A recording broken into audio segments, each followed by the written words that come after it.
mga kabataan sa mga sakina, sa mga water cannon at sa pagsorta ng pinipit ng ating gobyerno. Kaya naman, ay po ang mag-invite sa ating bansa. Po, si Ray Morgan, chairperson ng Pagintay Student Council.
Bilyon-bilyon ang inanakaw sa ating pondo, pero walang pondo para sa mga schools natin at walang kapag na pondo para sa mga basic student services.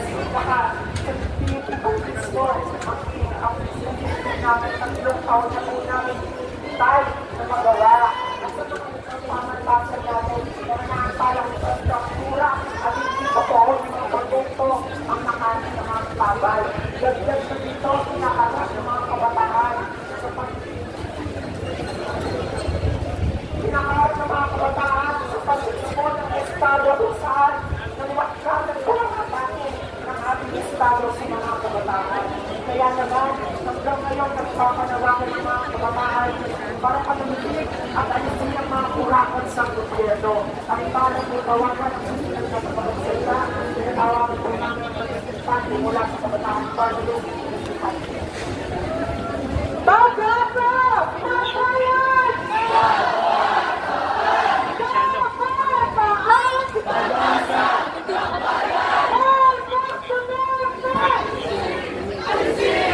Pasa na lang ako mamaya ng protest. Marcos Duterte! Ngayong araw, pinagunitan natin ang National Student Day kung saan nagtipon-tipon ang mga kabataan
pagpasok sa mga universidad natin, malinaw na nagsisigil ba ang mismong gobyerno natin.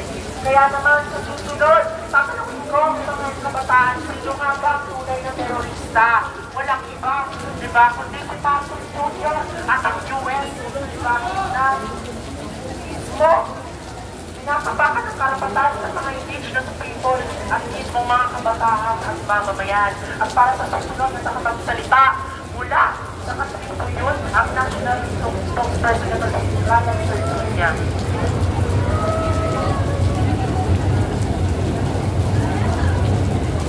Para po sa susunod na nakapagsalita mula sa Agham Food,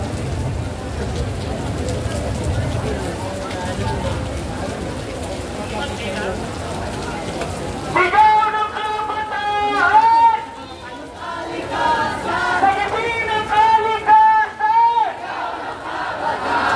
Sa mga kabataan! Sigaw ng kabataan! Sagipin ng kalikasan! Sagipin ng kalikasan! Sigaw ng kabataan! Pero ito na naman mga kabataan, mga kasama, inuulan na naman tayo. Ganyan na ang naging klima ng ating bansa. Unpredictable paraan.